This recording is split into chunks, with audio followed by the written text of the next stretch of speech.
यो नित्यमच्युतपदाम्बुजयुग्मरुक्मा व्यामोहतस्तदितराणि तृणाय मेने अस्मद्गुरोर्भगवतोऽस्य दैकसिन्धो रामानुजस्य चरणौ शरणं प्रपद्ये श्रीकाश्यपान्वयपयोनिधिपूर्णसोमं वानाद्रियोगिपदपङ्कजसञ्चरीकं श्रीबालदेशिकमहार्यदैकपात्रं श्रीशालग्रामगुरुवर्यमहं नमामि श्रीवेङ्कटेशचरणाम्बुजराजहंसं श्रीवानशैलमुनिवर्यपदाब्जभृङ्गं श्रीशालग्रामगुरुवर्यतनूजरत्नं श्रीकेशवार्यपदपङ्कजमाश्रयामि श्रीमते रम्मजामात्रे मुनीन्द्राय महात्मने श्रीरङ्गवासिनी भूयात् नित्यश्रीनित्यमङ्गलं मङ्गलं यतिराजाय श्रीभाष्यामृतदायिने सौलभ्या परिपूर्णाय महापूर्णाय मङ्गलं जयतिराज फणिराज अवतारमणे प्रबलपाखण्डतमो हरणभानो विजये भव विजये भव विजये भव। बोलिए श्री वृंदावन बिहारी लाल की जय। श्री लक्ष्मी वेंकटेश भगवान की भाष्यकार श्री रामानुज स्वामी जी महाराज की जय। श्रीमान स्वामी जी महाराज की जय। श्रीमान बालक स्वामी जी महाराज की जय। श्री वेदा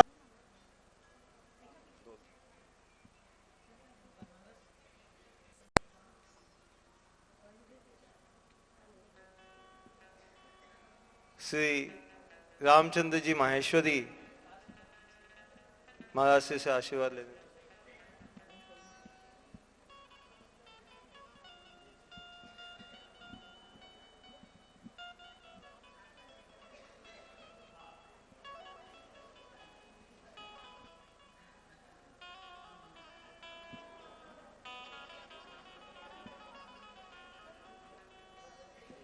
आज रुक्मणी विवाह प्रसंग है, सभी उसमें शामिल हो और प्रसाद लेके ही पधारें।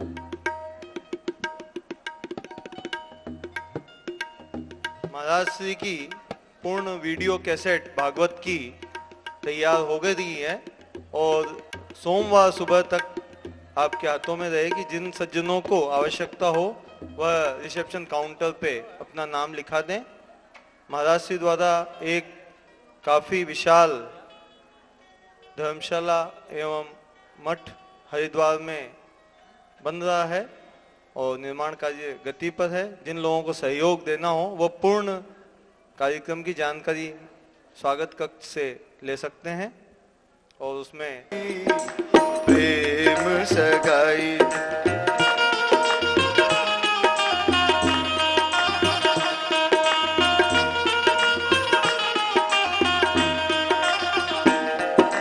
राजसुयज्ञ युधिष्ठिर कीनो राजसुयज्ञ युधिष्ठिर कीनो तामे झूठ उठाई सबसे ऊंची प्रेम सगाई सबसे ऊंची प्रेम सगाई।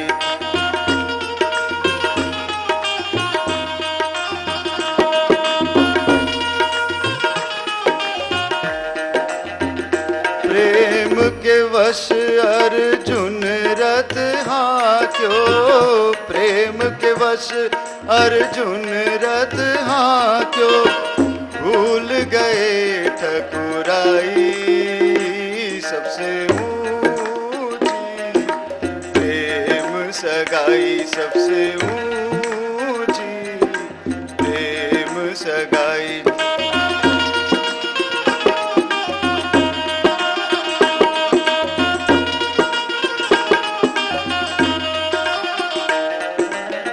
ऐसी प्रीत बड़ी वृंदावन ऐसी प्रीत बड़ी वृंदावन गोपियन नाच नचाई सबसे ऊंची प्रेम सगाई सबसे ऊंची प्रेम सगाई।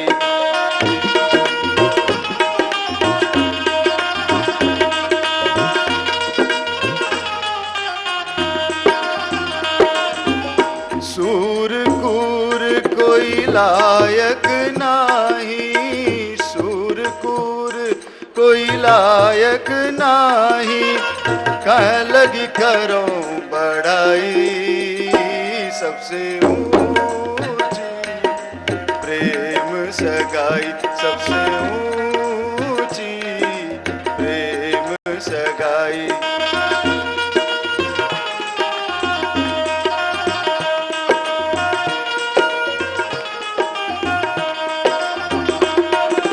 दुर्योधन को मेवा त्याग्यो, दुर्योधन को मेवा त्याग्यो, साग विदुर घर खाई, सबसे ऊंची प्रेम सगाई, सबसे ऊंची प्रेम सगाई, वो सबसे ऊंची प्रेम सगाई, सबसे ऊंची प्रेम सगाई, सबसे ऊंची प्रेम सगाई।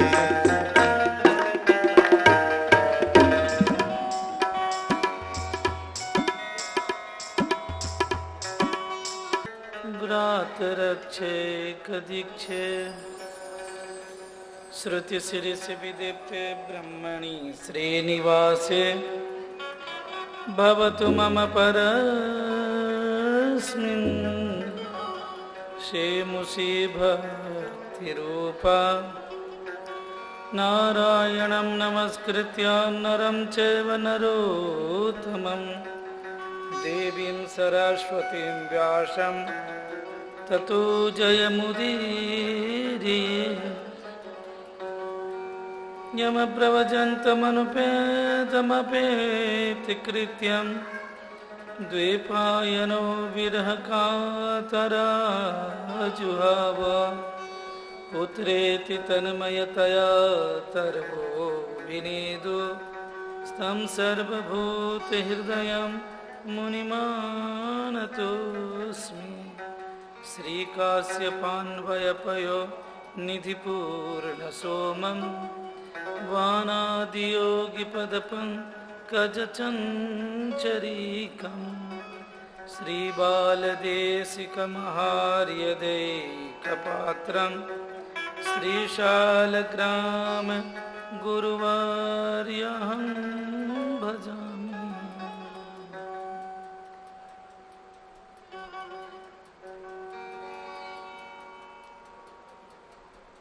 लट उलझी है सुलझा दे मोहना, हाथों में मेहंदी लगी सुलझा रहना। सुलझा दे मोहना,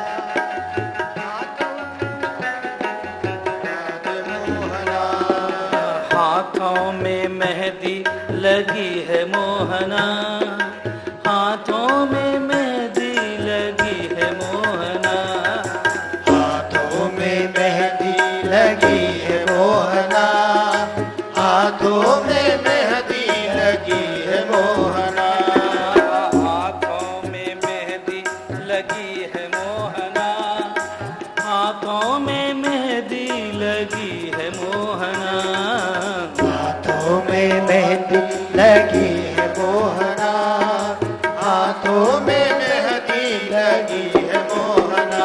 लट उलझी है सुलझा दे मोहना, हाथों में मेहंदी लगी है मोहना।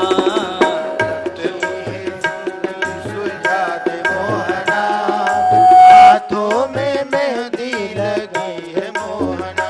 लट उलझी है सुलझा दे मोहना, लट सुलझा दे मोहना, लट उलझी है सुलझा दे मोहना, लट उलझी है मोहन सुलझा दे मोहना। हाथों में मेहंदी लगी है मोहना, हाथों में मेहंदी लगी है मोहना, हाथों में मेहंदी लगी है मोहना, हाथों में मेहंदी लगी है मोहना।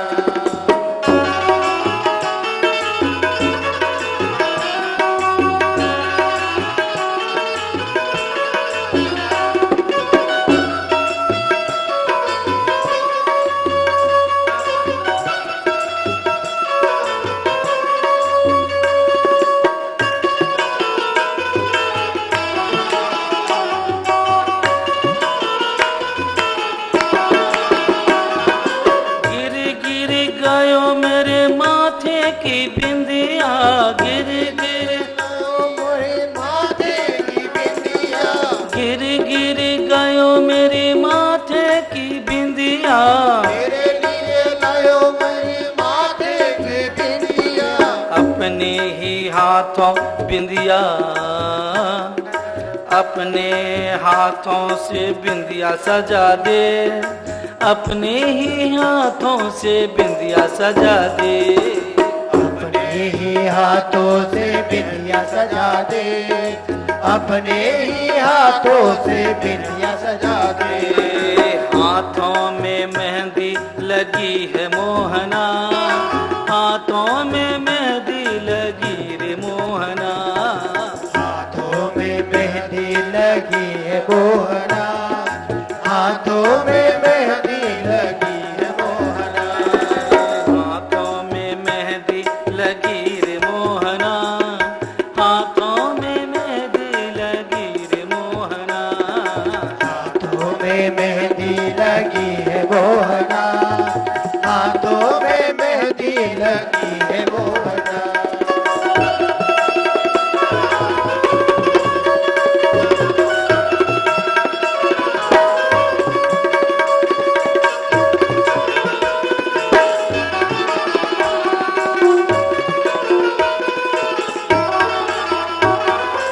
गिर गिर गयो मेरे कानों का झुमका, मेरे लिए लायो मेरे कान का झुमका, गिर गिर गयो मेरे कानों का झुमका, धीरे धीरे गयो मेरो कानों का झुमका, अपने ही हाथों पहना दे झुमका, अपने ही हाथों पहना दे झुमका, अपने ही हाथों पहना दे झुमका, अपने ही हाथों पहना दे झुमका। हाथों में मेहंदी लगी रे मोहना, हाथों में मेहंदी लगी रे मोहना, हाथों में मेहंदी लगी है मोहना, हाथों में मेहंदी लगी है मोहना।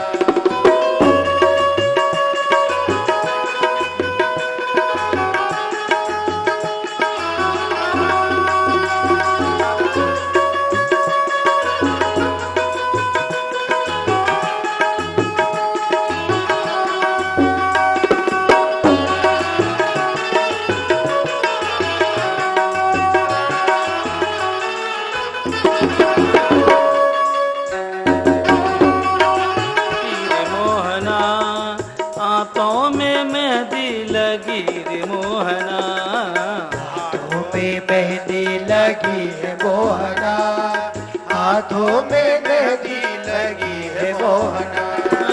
गिर गिर गयो मेरे हाथों का कंगन, धीरे धीरे आयो मेरे हाथों का कंगन, गिर गिर गयो मेरे हाथों का कंगन, धीरे धीरे गयो मेरो हाथों का कंगन, अपने ही हाथों से कंगना पहना दे, अपने ही हाथों से कंगना पहना दे, अपने ही हाथों से कंगना पहना दे, अपने ही हाथों से कंगना पहना दे।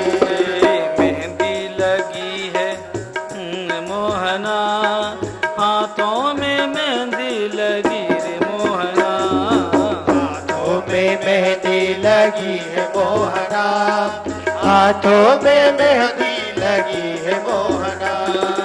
लट उलझी है सुलझा दे मोहना, लट उलझी है सुलझा दे मोहना, ओ लट उलझी है सुलझा दे मोहना, लट उलझी है सुलझा दे मोहना। हाथों में ओह हाथों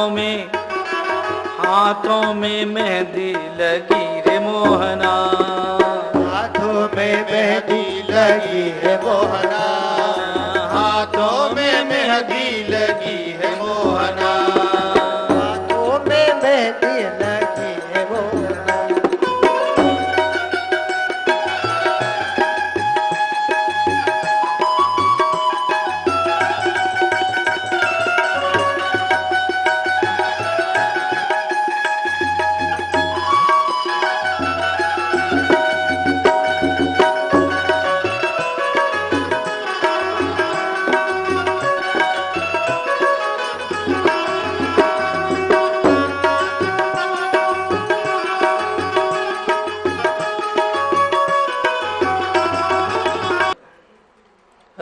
केतु की महादशा भी चलता हो,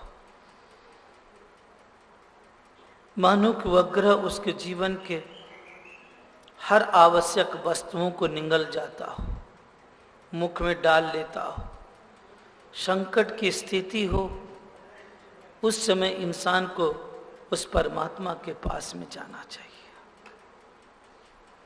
वहां जाने के बाद हमारे जो संकट की वेला है, घड़ी है, वो यूं ही बीत जाता है जैसे कि हवा चलती है, धूल उड़ा और फिर समाप्त हो गया।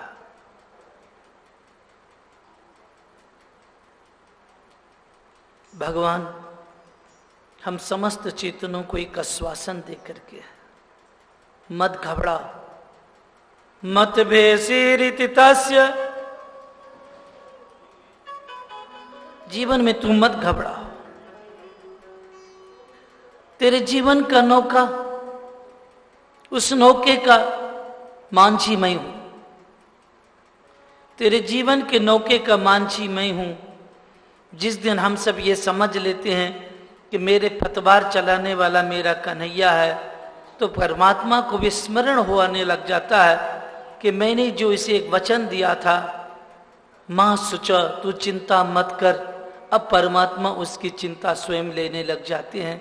लेकिन परमात्मा के वचन को हम लोगों ने उनके वचन से मुख मोड़ लिया और स्वयं अपने जीवन को चिंतित करने लग गए। चिंताओं की उस चिता में अपने आप को उस दाहता में डालना प्रारंभ कर दिए।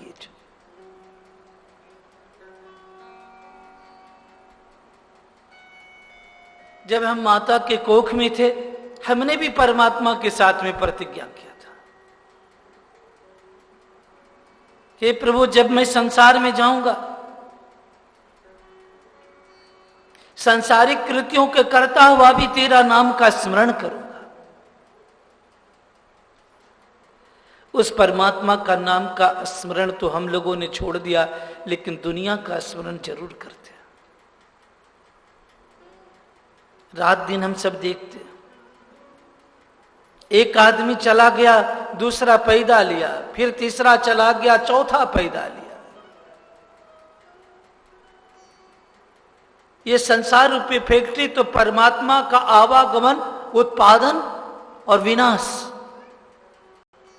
जब किसी वस्तु का उत्पादन होता है तो उस वस्तु का भी जो है नाश होता है। ठीक उसी तरह से इस संसार रूपी फैक्ट्रियों में हम काया रूपी शरीर का उत्पादन होने के बाद एक दिन ये काया का विनाश भी हो जाता है, चला जाता है। लेकिन उत्पादन और विनाश के बीच में हमें एक सोचने की जगह छोड़ दिया।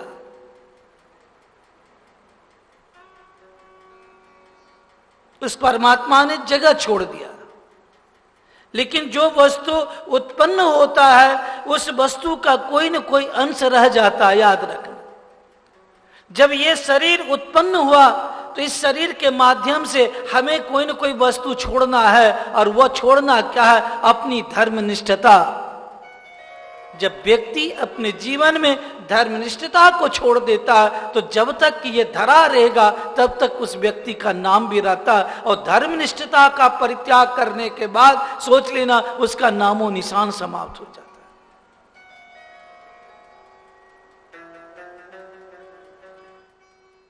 है। राजस्थान से चलकर इतने इतने दूर तक आने के बाद भी हमारे पूर्वजों ने कुछ नाम छोड़ दिया, समाज से उपार्जन करके, और लिख दिया मड़वाड़ी पाठशाला, मड़वाड़ी धर्मशाला। याद रखना, ये जो शब्द उन्होंने छोड़ा ना, जब तक ये धरा रहेगा उस स्थान पर जब भी आदमी आएगा तो उसको स्मरण हो जाएगा कि मेरे देश का ये पाठशाला है, मेरे देश का धर्मशाला है। तो आदमी मर जाता लेकिन उसकी धर्मनिष्ठता उसको अजर और अमर बना देता। उत्पादन किए हुए शरीर एक दिन मिट जाएगा, लेकिन इसके बीच में मरने और जीने के बीच में जो समय है उस समय का सदुपयोग इंसान को करना चाहिए, मानव को करना चाहिए।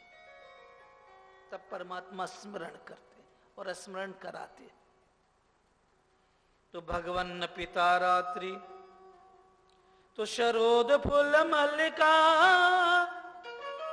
वीक्षरंतो मनश्चक्रे। देखो तो भगवान ने वचन दिया था चीरहरण करते समय, मैं तेरे मनोरथ को पूर्ण करूंगा। आज वो समय आ गया, आज वो शरद पूनम की रात्रि, वो समय आ गया। भगवान श्याम सुंदर जमुना के तट पर जाते हैं। उस समय भगवान श्याम सुंदर का उम्र 10 वर्ष का था। इस संसार के बहुत सारे कामिक पुरुष जो कामुक है, वो मेरे प्रभु पर दोष भी लगाते। आज का नादान बालक भी हमारे परमात्मा पर दोष लगाते। अरे वो कृष्ण क्या था महाराज? कृष्ण तो हजारों गोपियों के साथ में रंगरेलियां किया। नहीं, जिस समय उस छोटे से बालक में काम भी उत्पन्न नहीं हो सकता, 10 वर्ष के बालक में काम भी उत्पन्न नहीं हो सकता। हम लोगों का जो युग था ना, 10 वर्ष तक तो हम लोग हाफ पैंट पहन करके घुमा करते थे। आप तो हाफ पैंट पहनना ही मुश्किल है, क्योंकि कहेंगे ये हाफ हो गया। उस युग में जाओ, अतीत में जाओ। जो यहाँ वृद्ध हैं, 50 से 60 70 वर्ष की उम्र वाले जो है, वो अपनी अतीत की जिंदगी देखे। उस अतीत की जिंदगी में 10 वर्ष तक तो हम लोग जानते ही नहीं थे कि काम होता क्या है। उस द्वापर में जाओगे 5,500 वर्ष पूर्व, वो कृष्ण का स्वर्णिम युग था। उस कृष्ण के स्वर्णिम युग में भी श्री कृष्ण ने काम के ऊपर विजय प्राप्त किया था, जबकि काम उस छोटे से बालक में जन्म ही नहीं ले सकता।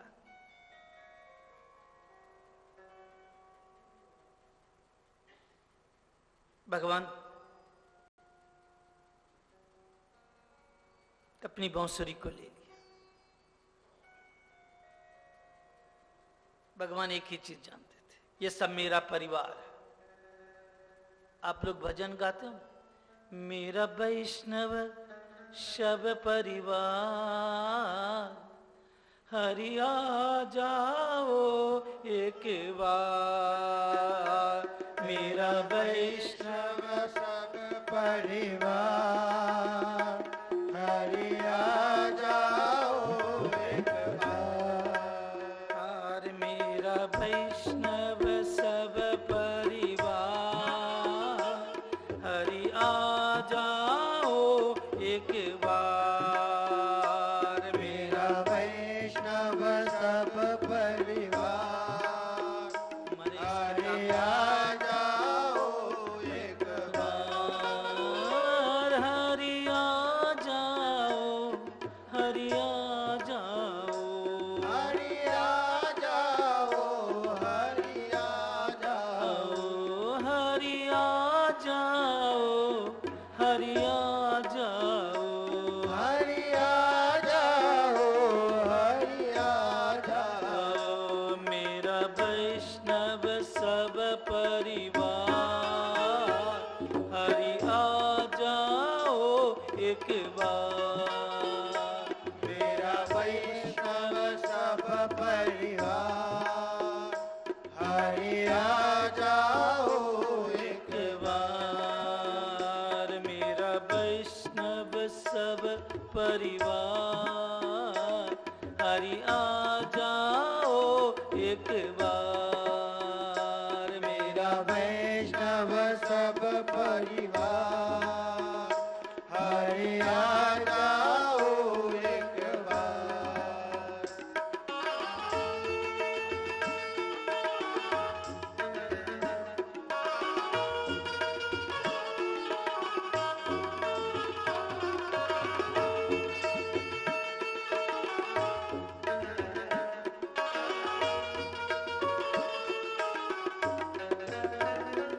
तुम मुझसे बिछड़े बीत गए,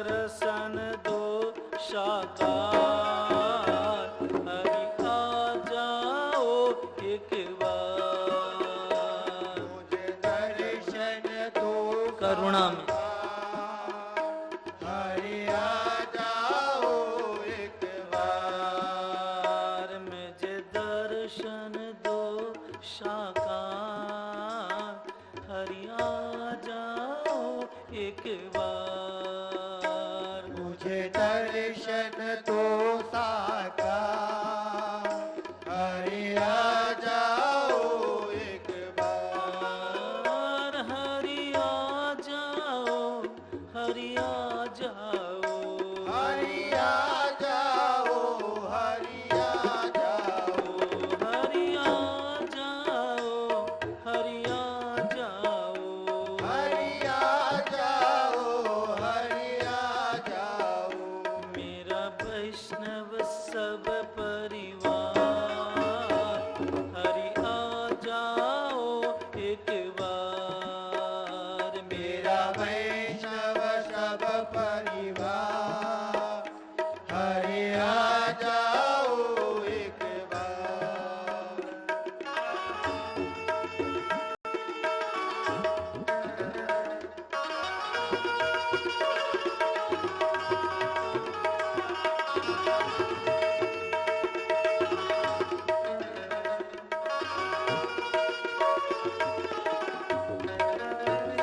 तू मेरा है, मैं तेरा हूँ। तू मेरा है, मैं तेरा हूँ। तू मेरा है, मैं तेरा हूँ। तू मेरा है, मैं तेरा हूँ। मैं तो जन्म जन्म का तेरा हूँ। मैं तो जन्म जन्म का तेरा हूँ।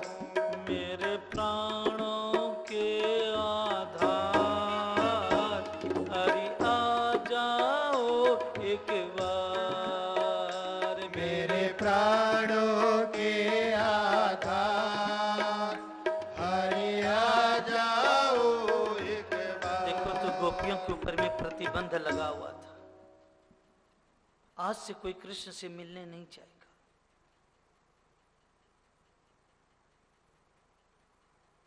गोपियां आपस में बैठकर चर्चाएं करती थी कृष्ण की। कृष्ण से मिलना असंभव था।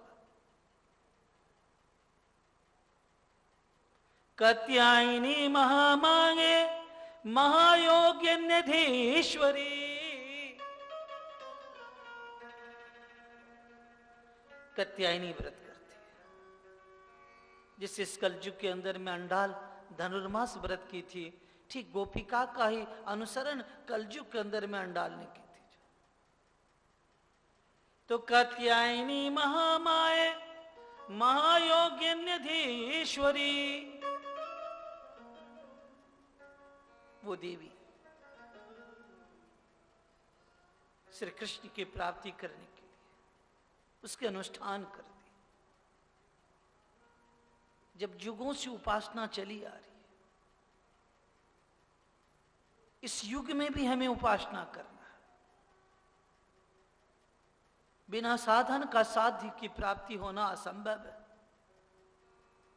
जब हमारे पास में परमात्मा ने 2 पांव वाली गाड़ी, समझ रहे हो, ये जब साधन दे दिया, तो हम इस साधन से कुछ भी करने के लिए तैयार है। साधन धाम मोक्ष कर द्वारा, ये जो साधन है, इस साधन के द्वारा हम मोक्ष की भी प्राप्ति कर सकते हैं। मानव काया रूपी इस साधन से हमें मोक्ष की भी प्राप्ति हो सकती है। गोपियां उस द्वापर में साधना करने लगे। सारे भक्तों को एकत्रित किया।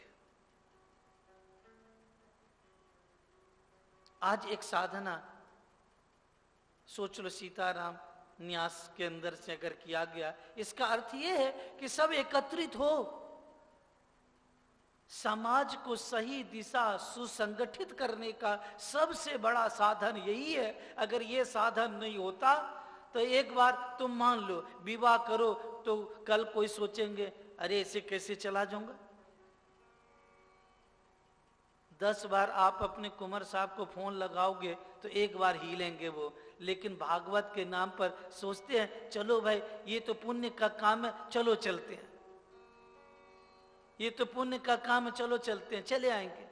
लेकिन घर में किसी लड़की लड़के का अगर शादी करो तो 100 बार वो सोचेंगे कि जाऊं नहीं जाऊं, और फिर जो खूब मक्खन भी लगाते रहो, तब तो बड़ी मुश्किल से कोई आएंगे। लेकिन ये जो साधन है, इस साधन में 4 बार आप कह दिए आना है आपको सत्संग में भागवत कथा सुनने के लिए, उनकी भी मन में होता है कि चलो भाई अगला बुला रहा है, ये मौका बार बार नहीं मिलना है। क्योंकि शादी विवाह तो घर में बच्चों का और होता रहेगा, लेकिन ये रोज नहीं होने वाला, ये मेरे जीवन का सबसे बड़ा साधन है। और भागवत रूपी साधन जिसके हाथ में लग गया तो सोच लेना, तो इसमें 3 चीज मिलेगा तुमको, धर्म अर्थ काम और लास्ट में मोक्ष। साधन चतुष्टय हमारे जीवन का श्रीमद् भागवत है। गोपियां भी श्री कृष्ण की प्राप्ति करने के लिए साधन करती, जप करती है, व्रत करती है, आपस में बैठती है, स्मरण करती है। तुम मेरे हो मैं तेरा हूं, तुम मेरे हो मैं तेरा हूँ, मैं तो जन्म जन्म का तेरा हूँ, मैं तो जन्म जन्म का तेरा हूँ, मेरे प्राणों के आधार हरि आ जाओ एक बार, मेरे प्राणों के आधार हरि आ जाओ एक बार, मेरा वैष्णव सब परिवार हरि आ जाओ एक बार, मेरा वैष्णव सब परिवार हरि आ जाओ एक बार, मेरा वैष्णव सब परिवार हरि आ जाओ एक बार, मेरा वैष्णव सब परिवार हरि आ जाओ एक बार।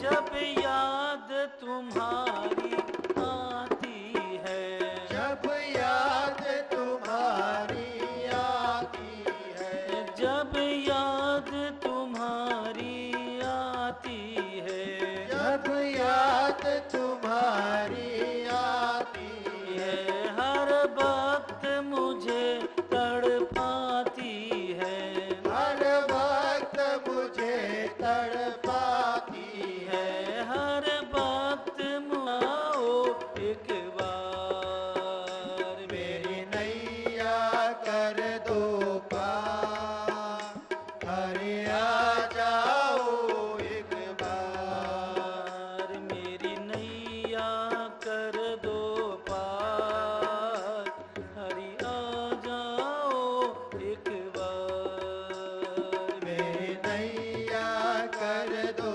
पार हरि आ जाओ एक बार, हरि आ जाओ, हरि आ जाओ, हरि आ जाओ, हरि आ जाओ, हरि आ जाओ, हरि आ जाओ, हरि आ जाओ, हरि आ जाओ।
भज भज दूं दिन और रात, हरि आ जाओ एक बार।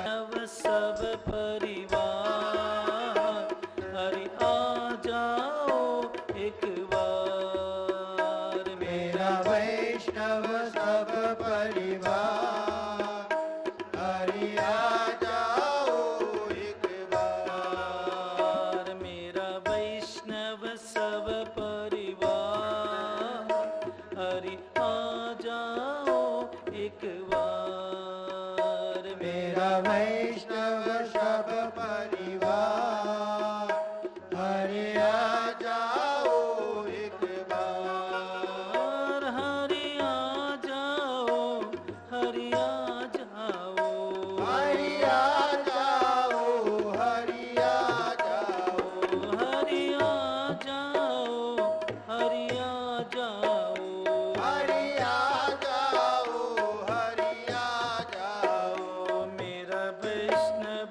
सब परिवार, हरि आ जाओ एक बार।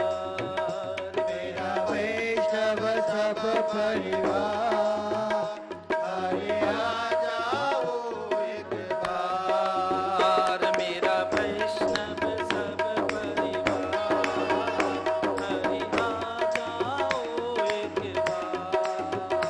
मेरा वैष्णव सब परिवार, हरि आ जाओ एक बार।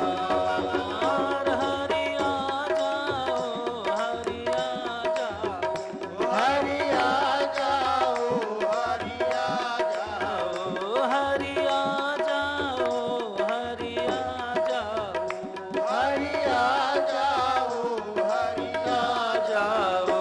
मेरा वैष्णव सब परिवार, हरि आ जाओ एक बार।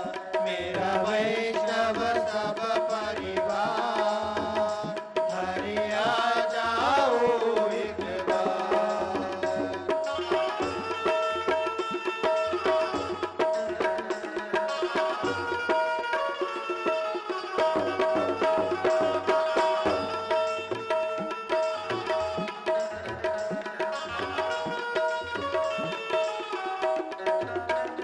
देखो तो भगवान बुलाते कैसे। गोपियां शब्दों जैसे भी आ टूटी फूटी, लय की भी कोई जरूरत नहीं है, लय तो अपने आप बनता है।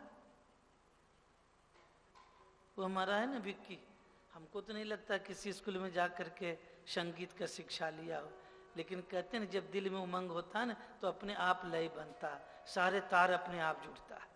दिल में उमंग नहीं है तो सब बेकार है, कोई सिखाने की जरूरत नहीं, सीख जाता है।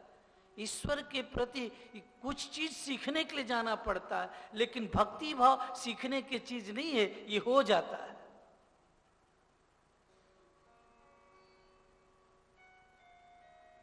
लय तो दिल से निकलता है, भगवान का भजन का जो लय होता है ना ध्वनि, ये दिल से निकलता है। और दिल से निकली हुई जो चीज होता है ना वो सिखाने की चीज नहीं होती। जीवन में एक बात ध्यान देना, आज जो भगवान इन गोपकों के मध्य में जो एक ध्वनि का तरंग छोड़ रहे हैं, ये कनक मंजीरी छंद है।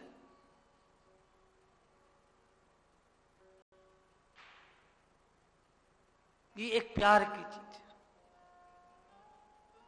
एक विश्वास की चीज है। विश्वास करो जीवन में। गोपियां इतने प्रतिबंध में भी रहते हुए अपने घर में अंदर के घर से गुनगुना रही थी।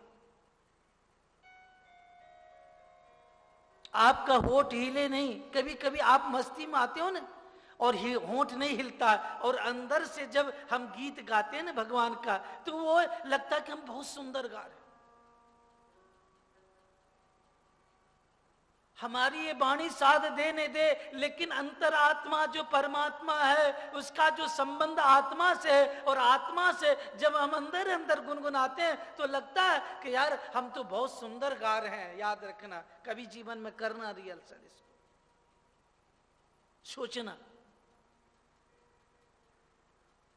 इसलिए भक्ति भावना अंदर की चीज है, दिखावटी चीज नहीं है। वस्त्र पहनना ये हमारी बाह्य चीज है, आभूषण पहनना हमारी बाह्य चीज है, लेकिन आंतरिक जो सुख है ना, आंतरिक जो सुख है, कभी किसी के अच्छे कपड़े पहनने के बाद हमको आंतरिक सुख मिलता है, यार कितना ये सुंदर लग रहा है। हम भलों ने सुंदर लगे, लेकिन अंदर से सोचते हैं कितना सुंदर लग रहा है, तो हमको आंतरिक सुख मिलता है। कहते हैं इसको आंतरिक सुख, और एक बाह्य सुख होता है। बाह्य सुख तो मिट जाता है, आंतरिक सुख कभी मिटता नहीं।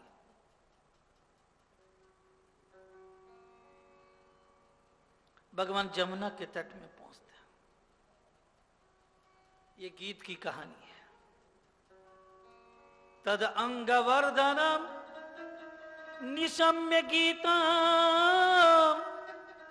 तद अंगवर्धनम अब्रजास्त्रिया कृष्ण गृहीत मानसः। कवि कुलसिरो में वेद व्यास जी अपने ग्रंथ श्रीमद् भागवत में ये जो गोपी गीत है, ये गीत है, समझ लो ये गीत है। वेणु बजाने वाला कृष्ण है और गाने वाली गोपियां हैं, नृत्य करने वाली गोपियां हैं। कहते हैं कि जब हम अच्छा गाते हैं ना तो हमारा मन के साथ तन भी थिरकने लग जाता है।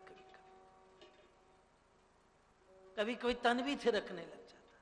बहुत आदमी सोचते हैं तन थिरकता तो रोक लेता, अरे यार दूसरा बगल वाला क्या, नहीं, उसको थिरकने दो, उसको रोको मत। जब भक्ति का सैलाव जब चलता है ना थिरकने का, तो कितनों माननीय लोग भी भूल जाते हैं, और वो भी जो है उसमें कहते हैं ना अलमस्त हो जाते हैं, मदमस्त हो जाते हैं।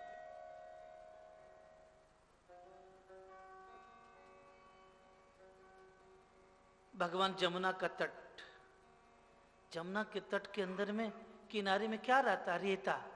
रेता समझते हैं ना, कण, बालू का कण। उसी समय चंद्रमा आकाश में आ गया। चंद्रमा ने कहा सुनो, ये जो स्टेज है जमुना का तट का स्टेज, इस स्टेज को सजाने के लिए झालर की भी जरूरत है, बड़े बड़े वेपर लाइट की भी जरूरत है। तो चंद्रमा रूपी महान, समझे ना, महान प्रकाश आकाश में आ गया, जो 16 कलाओं से युक्त हो गया।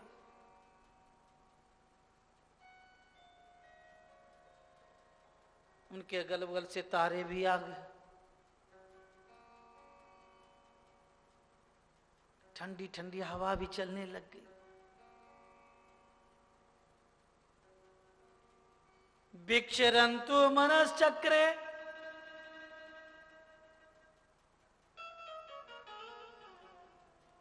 कुमुदिनी का पुष्प उस जलाशय में खिलने लग गए। जैसे आज देखो ना, ये पुष्प खिला हुआ भगवान के ऊपर आ गया, भागवत भगवान के ऊपर आ गया।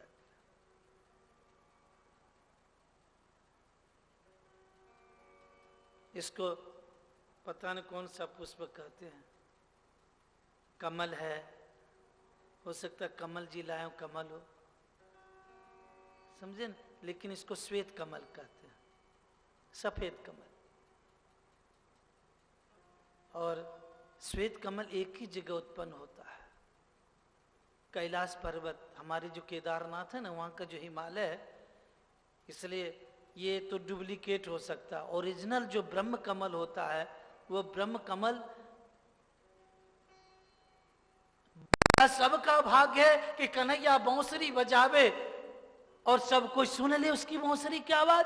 उस द्वापर में भी कन्हैया उस जमुना के तट पर बांसुरी बजाते हैं, लेकिन वृंदावन में सिर्फ गोपियों की कान में जाता है, बाकी और सब थे क्यों नहीं सुने।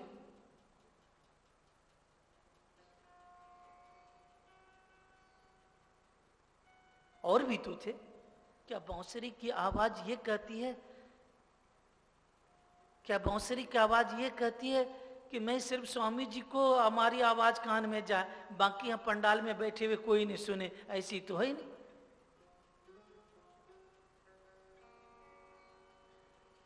निशम्य गीतम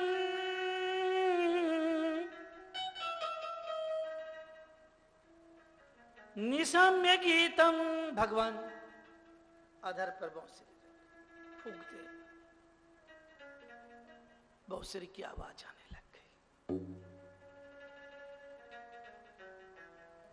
देखो यहां 3 तरह की भक्ति थी, सात्विकी, राजसी, तामसी, सेवा। सब अपने अपने घर के काम में लगी हुई थी।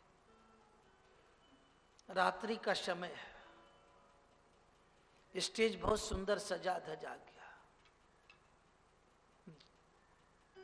बेली, लता, चंपा, जूही, सारे फूल खिले हुए थे।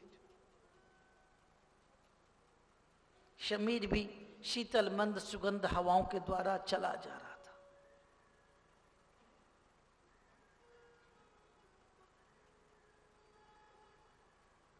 आवाज एक ऐसी गोपी के पास में पहुंची। वो गोपी उस समय अपने घर में अपने सास ससुर को भोजन करा रही थी। आप ये मत सोच लेना कि मैं झूठी बात कर रहा हूं, भागवत में स्पष्ट लिख दिया गया, सेवा करो जीवन में। लेकिन सेवा कैसी कर रही थी? चूल्हे के पास में बैठी है, रोटी बेल रही थी, थाली में सास ससुर को सब्जी दे दी, रोटी बेल करके ताजा ताजा सेक कर अपने सास ससुर के थाली में छोड़ रही थी। एक ही फलका तो डाली थी, आवाज कान, बांसुरी की आवाज उसकी कर्ण कुओं में प्रवेश हुआ। ताबे पर एक रोटी छोड़े वो चल दी वहां से।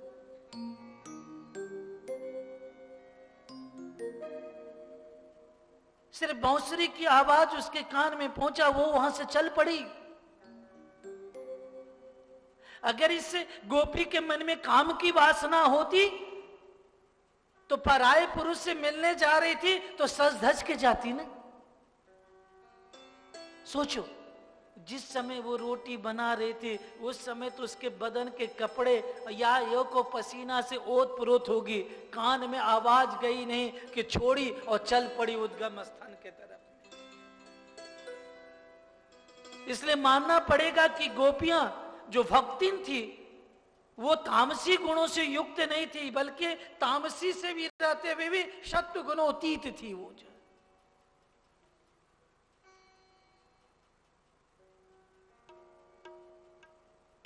उसकी सास ससुर उसके तरफ में देखने लग गए।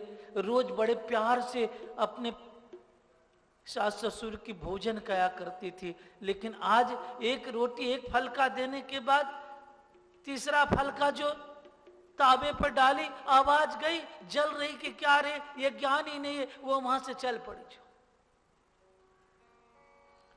तो दुहंत अभियो कश्चित दोहम हित्वा समोत्सका, तो दुहंत्यो अभियो कश्चित। एक गोपी बाल्टी लेकर के गाय दूह रही थी।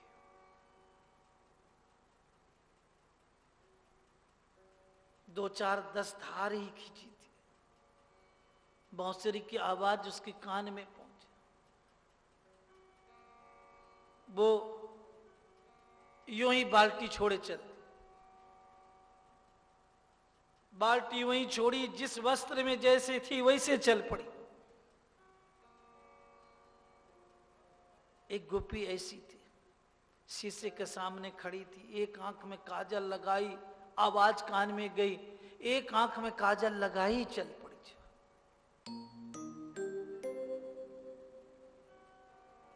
एक गोपी ऐसी थी, आभूषण पहन रही थी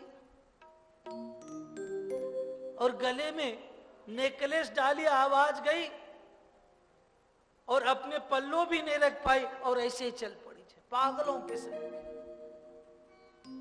निशम्य गीतम तदंग वर्धनम। वो गीत सुन रही थी।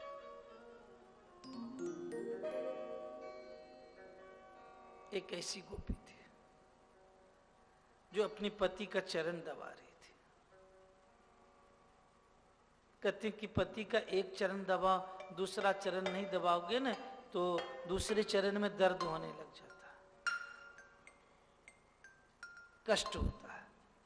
इसलिए अगर सेवा करना हो तो ढंग से सेवा करो, नहीं तो करना ही नहीं, समझे न, करना ही नहीं उनकी सेवा।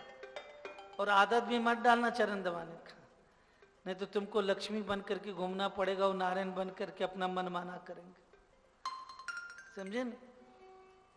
क्योंकि एक बार लक्ष्मी बेचारी फंस गई हमारे बालाजी के चक्कर में, तो कोल्हापुर में जाके बैठना पड़ा और दूसरी शादी पद्मावती से कर ली तिरुपति में आके। तो भैया इनसे सावधान रहना, इनके ऊपर सदा ऐसा मत करना। ये तो हम आपको बोल रहे हैं, ये पति धर्म पत्नी धर्म नहीं है, अपना तो पत्नी धर्म पर जिंदगी जीना चाहिए, जो सीता ने की, जो अनसुईया ने की, कि जब तक कि पति भोजन नहीं कर ले तब तक स्वयं भोजन पान नहीं करना चाहिए। लेकिन करना नहीं, भूखे मर जाओगे। हम दोनों राह बताते हैं, अब जोन राह आपको पसंद हो आप वो राह बना लेना। क्योंकि 18 किलोमीटर दूर फैक्ट्री है, वहां से आते आते 8 बज जाएगा रात, तो 8 बजे तक भूखे मरोगे क्या?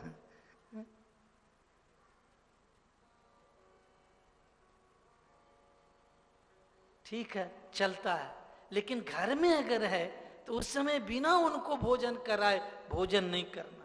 अगर वो दूर हैं तो आप एक बार, आजकल मोबाइल का युग है, मोबाइल पर फोन कर देना, आप आना नहीं आना, हम भोजन कर रहे हैं, समझे, ये जरूर कर देना। उनको ये मालूम हो कि हमसे पूछ करके की, याद रखना आज्ञा। इसलिए शास्त्रों में लिखा है ऐसे जगह पर अपने पति और बड़ों से आज्ञा लेके काम करने पर, अगर वह कार्य पापाचरण भी है तो आज्ञा अगर हो गया तो वो पाप नहीं होता। आज्ञा सबसे बड़ी चीज होती है। चरण दबा रही थी, एक ही चरण दबाई, चल पड़ी। देखो, एक तो गोद धोते हुए छोड़ी, एक सास ससुर को भोजन कराते हुए छोड़ी, एक पति का चरण दबाते हुए छोड़ी, एक आंख में काजल लगाते हुए दूसरे में नहीं लगाई, चल दी। और एक नेकलेस तो गले में डाली लेकिन पल्लो नहीं डाल पाई, चल पड़ी। अब बताओ, अगर इनके मन में काम अगर उत्पन्न होता तो ऐसी स्थिति में एक आंख में काजल लगा के कोई नारी चल सकती है क्या? हमें एक चीज बताओ, कोई भी स्त्री एक आंख में काजल लगावे दूसरे में नहीं लगावे तो दुनिया वाले कहेंगे देखे पागल है, जा रही।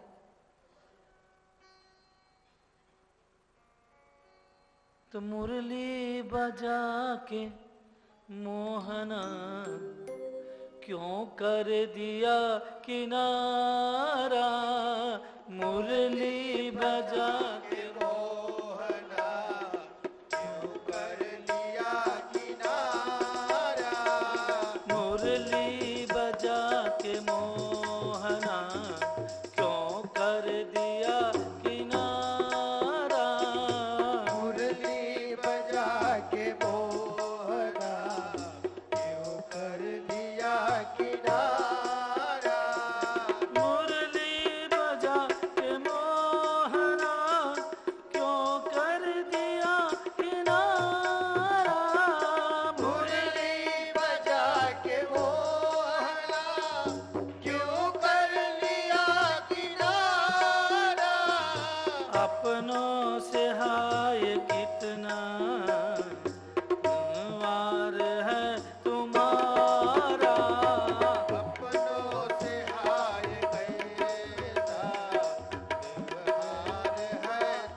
लगन है, दिल में लगी लगन है, दर्शन मिले दोबारा।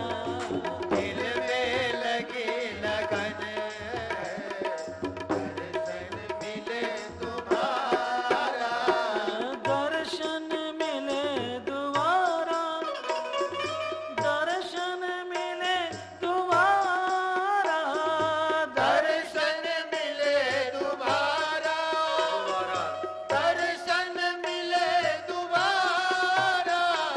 दर्शन मिले दोबारा, दर्शन मिले दोबारा। दर्शन मिले तुम्हारा। दर्शन मिले तुम्हारा।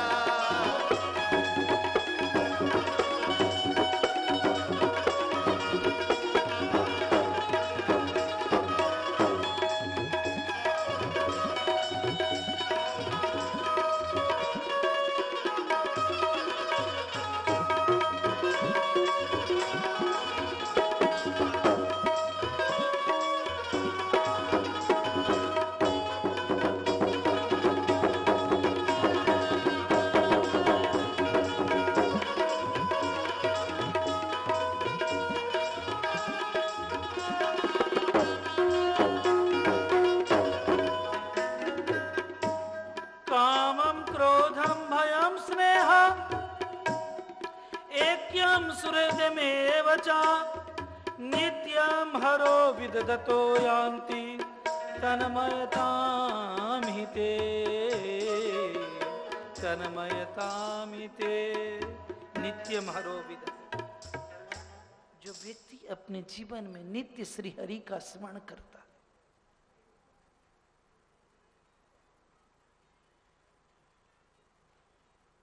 उस व्यक्ति के जीवन में न काम आता है, न कभी क्रोध आता, न कभी किसी के प्रति भय ही होता। लेकिन हरि चिंतन करो तो कामम क्रोधम भयम स्नेहम। क्रोध कब आता है? जब आपके विपरीत कोई काम करने लग जाता है तो आपको क्रोध आ जाता है। आपके हाँ में हाँ करके काम करे, चाहे गलत भी करे, आप जान रहे हो गलत कर रहा है, लेकिन आपके हाँ में हाँ कर दिया तो क्रोध नहीं आएगा। लेकिन अपने मन के विपरीत अगर कोई कर रहा है तो क्रोध आना स्वाभाविक। लेकिन जो श्री हरि का स्मरण करता है, हमारे विपरीत भी कोई काम करता है तो हम सोचते हैं स्नेह पूर्वक अपना यार कर दिया।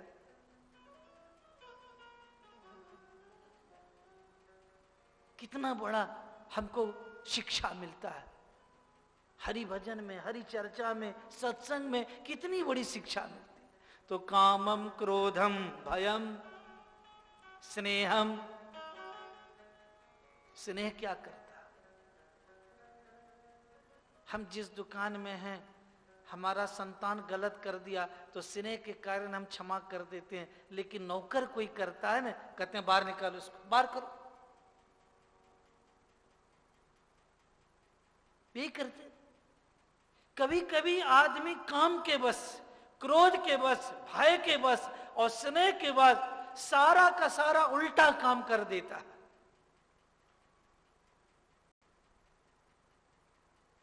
लेकिन जो हरि चर्चा में रहता है और इसके बाद कार्य में प्रवृत्त होता है ना, तो वो काम, क्रोध, भय और स्नेह पर भी विजय प्राप्त कर लेता। आज गोपियां भी अपने जीवन में काम पर, क्रोध पर, भय पर और स्नेह पर, सब पर विजय प्राप्त कर ली। क्योंकि श्री कृष्ण का स्वरूपों के दर्शन मात्र से इसने कामादि दोष रहितम कुरु मा मुकुंद, इन दोषों से परे हो गई।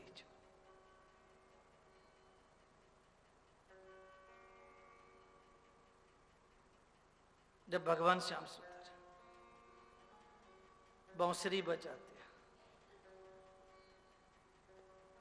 काम तो वहां उत्पन्न होता है। एक खूबसूरत नारी अकेले पास में बैठी तो काम उत्पन्न होगा। जहां पर कि सैकड़ों नारी एक साथ बैठा हो और एक पुरुष रहेगा तो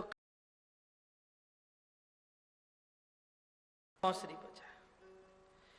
ययो सुशीला संगेना, देखो कितने किसके संग में चल रही सखियां। कहते हैं कि एक गोपी नहीं आई थी, 5 लाख गोपी आई थी। उस जमुना के तट पर भगवान श्याम सुंदर के बांसुरी बजाने पर 5 लाख गोपियां आई थी। मैंने पहले कहा था कि बांसुरी बजाया कृष्ण कृष्ण ब्रज में, सिर्फ गोपियों के कान में गया, बाकी ग्वाल वाल जितने थे किसी ने नहीं सुना था। जो वृद्धाएं थी वो भी नहीं सुनी थी, जो वृद्ध थे वो भी नहीं सुन पाए थे। रोटी सेक के सास ससुर को खिला रही थी और तावे पर छोड़ के चली आए, सास ससुर तो जगे हुए थे, वो बांसुरी की आवाज क्यों नहीं सुन पाए। कुछ लोग ऐसे होते हैं संसार में, जब भजन चलता है तो बड़े तन्मय से बैठते हैं, और कुछ लोग ऐसे होते हैं कि उठ करके चले जाते हैं, क्योंकि उसमें उसको प्यार नहीं है, उठ के चला गया। होता है नहीं सर? जिसको उसमें मजा आ रहा है बैठ करके सुनता है, और जिसको उसमें मजा नहीं आ रहा है, तो अब बताओ कि ये बांसुरी और ये जो है तबले, ये गिटार उसको पसंद नहीं है। ठीक उसी तरह से भगवान श्याम सुंदर की जो बांसुरी बजी थी, उसमें उस बांसुरी की आवाज पहचानने वाला उसके पास गया, और बाकी सब सोचने लग गए ये तो हमारे काम की चीज ही नहीं है, इसलिए वहीं के वहीं बैठे रहेंगे। जो आपकी काम की चीज नहीं रहेगी, आप उसको स्वीकार कैसे करोगे? जो अपने काम की चीज रहती है ना, चाहे वह गंदे नाले में क्यों न पड़ा रहे, उसको हम स्वीकार करते हैं। उस साबुदानी की फैक्ट्री में हमको 10 दिन बैठना पड़े ना, तो हम तो कहेंगे भगवान जल्दी से यहाँ भगाओ, इतना दुर्गंध भी देता है।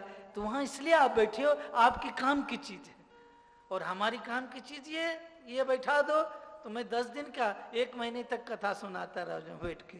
तो सब आदमी अपने अपने काम की चीज ढूंढते हैं। ठीक उसी तरह से भक्त भी उसके पास जो भक्ति है, उस भक्ति की वस्तु को ढूंढता है। याद रखना, अगर भक्ति नहीं होती तो आप यहां बैठते नहीं। सब मतलब की चीज। भगवान ने तो बांसुरी बजाई। सबसे पहले कुंती आई, कुंती के साथ में 10,000 गोपियां, जमुना के साथ में 14,000 गोपियां, सावित्री के साथ में 9,000 गोपियां, पारिजाता के साथ में 10,000, स्वयं प्रभा के साथ में 20,000 गोपियां, ललिता के साथ में 16,000 गोपियां, विशाखा के साथ में 30,000 गोपियां, गंगा के साथ में 9,000 गोपियां चली, सती के साथ में 13,000 गोपियां, कृष्ण प्रिया के साथ में 16,000 गोपियां चली, नंदी के साथ, रति के साथ, दुर्गा के साथ, चंडी के साथ, भद्रकाली के साथ, ये सारी जो गोपियां थी, इनके साथ जो उनकी सहेलियां थी, सब मिलकर के जमुना के तट में पहुंच गई।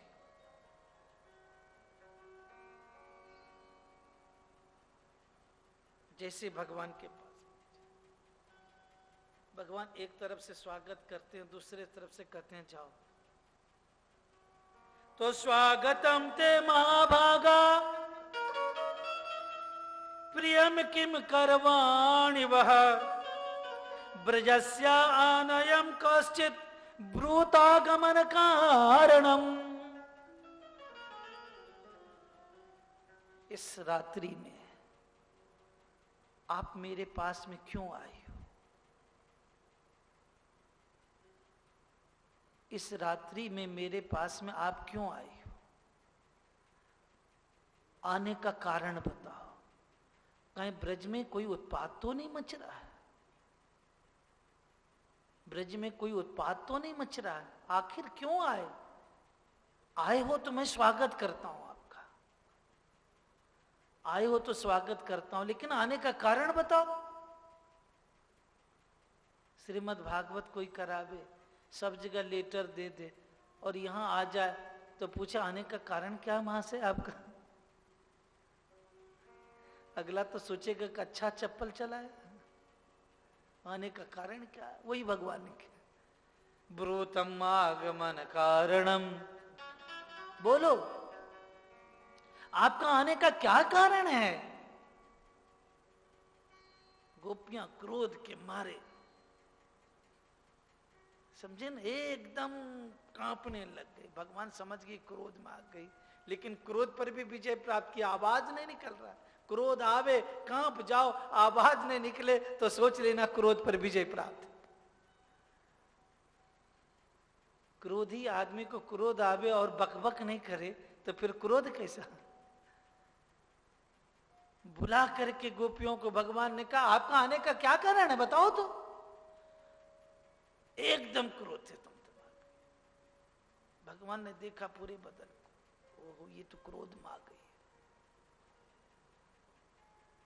फिर भगवान परीक्षा ले रहे, आप एक नारी हो, इस 12 बजे रात्रि के समय में 4 पुरुषों के पास में उसे नहीं आना चाहिए। मैं पराया पुरुष हूं।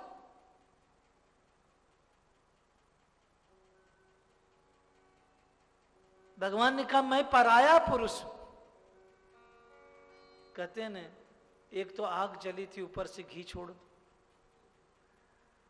एक तो बुलाए और पूछे आने का कारण क्या, अब दूसरा जो है और घी डाल रहे हैं कि मैं तो पराया पुरुष हूं। पराये पुरुष के पास में इस रात्रि में आने का क्या कारण है? दुनिया वाले क्या कहेंगे, लौट जाओ। ये सब परीक्षाएं थी। दुनिया वाले क्या कहेंगे, लौट जाओ।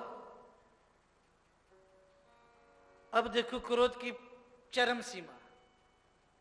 आप भी अपने घर में देखिएगा, खूब पत्नी को सुना दीजिए और वो कुछ नहीं बोल रही है ना, तो अपने पांव के अंगूठे से जमीन को रे देगी, जो ऐसी पकड़ करके जो क्रोध प्रदर्शन। तो गोपियां अपने पांव के अंगूठे से, जितने भी 5 लाख गोपियां थी, अपने पांव के अंगूठे से पृथ्वी को क्रोध रही थी नाखून से। भगवान ने कहा ये क्रोध का अंतिम चरण है। गोपियां मने मन कर रही, हे पृथ्वी, उस जानकी के लिए तो तुम फट गई और अपने गोद में ले ली। मेरी इस पापनी को भी तुम फट जाओ और अपने गोद में ले लो, मुझको अपने में संभालो, अपने में संभालो। मने मन बोल रही थी, भगवान सुन रहे थे कान से।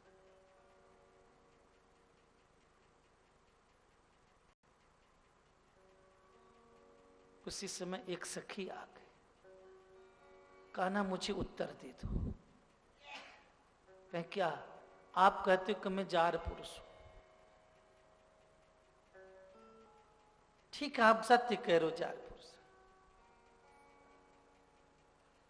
हमारे गांव में एक कन्या का विवाह हो